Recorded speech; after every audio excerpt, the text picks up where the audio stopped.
It was supposed to be just another late night at school. I was part of the drama club and we were rehearsing for an upcoming play. Everyone else had already left for the night, but I stayed back to clean up some props and costumes.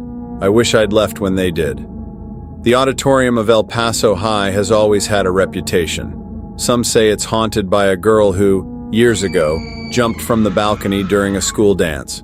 Others say she was pushed. But I never believed those stories. Not until that night. As I locked up the storage room, I heard it. A faint laugh, high-pitched like a child's, but it echoed in a way that didn't make sense. It was coming from the auditorium. I froze. My first thought? Someone was playing a prank.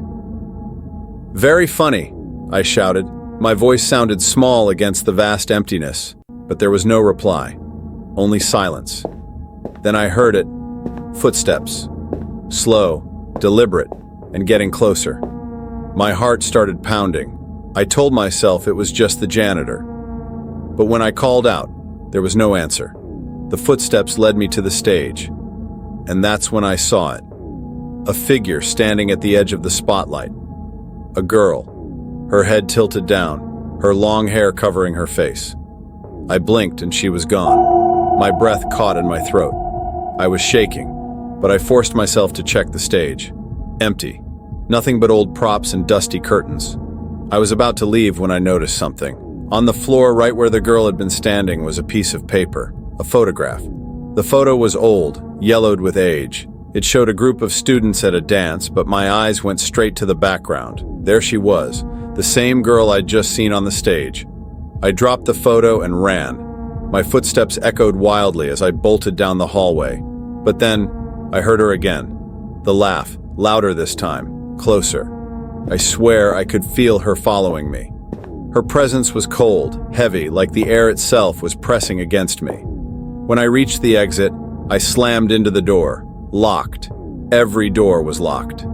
That's when I heard her voice, soft, almost a whisper. "Stay with me." I didn't wait to see what she wanted. I ran into the nearest classroom and locked the door behind me. My hands were shaking so badly I could barely turn the lock. I pressed my back against the wall, trying to stay quiet, but then I saw it. Words scratched into the chalkboard as if by an invisible hand. "You can't leave." I screamed. I couldn't help it. And that's when the door handle started to turn, slowly, quietly. I don't know how, but I found the courage to grab a chair and smash the window. Glass shattered everywhere, and I climbed out, cutting my hands and arms in the process. But I didn't care. I just needed to get out. When I finally made it home, I locked every door and window and didn't sleep a wink. The next day, I told my friends what happened. They laughed it off, said I was imagining things. But when I pulled out the photo to show them, it was gone. Just a blank piece of paper. I don't know what I saw that night. Maybe it was my imagination. Or maybe she's still there, waiting for her next victim. All I know is, I'll never set foot in El Paso High School again.